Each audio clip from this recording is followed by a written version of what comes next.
The table belongs to Jesus, and he has made it abundantly clear who gets to sit with him. And that is absolutely anyone who wants to, anyone who realizes their need, anyone who comes in humility.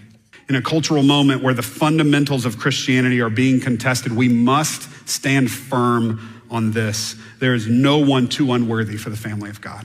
In God's kingdom, there is abundant blessing for those who have been pushed to the margins. Jesus meets them there. And finally, this is Jesus's table.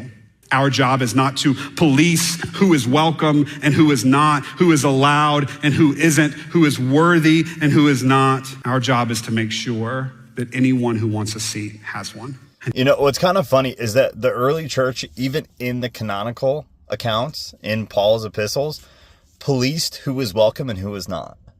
Yet we're told by pastors like this, all are welcome, all are worthy. No, they're not. And where are you getting that from? The early church policed who could be a part of the church. The early church talked about excommunication. The early church talked about people who were not learning to live outside of sin. The early church talked about these things, and not even extra canonical books like I like very much, but in the actual canonical Bible, we get excommunication. Those people are not worthy. That's the message that Paul puts across. They are not worthy to be a part of the church because of their actions and their behaviors, because of who they are, by choice, who they are.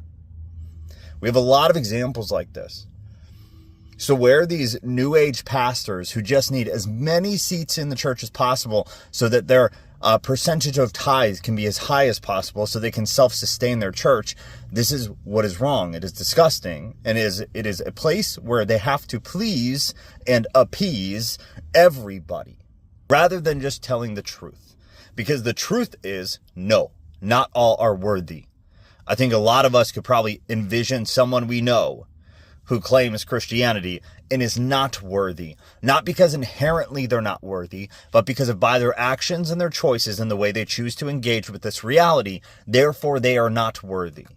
There are plenty of people like that. Plenty.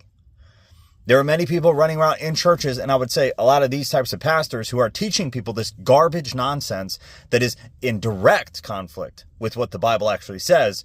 They are not worthy to have a seat at the table. Jesus says there will be a lot of people who call themselves Christians, would be our way of interpreting it today. There will be a lot of people who call on him, and he will say, I did not know you. The people who blatantly lie about the Bible, specifically men who know the Bible or should, if they're filling roles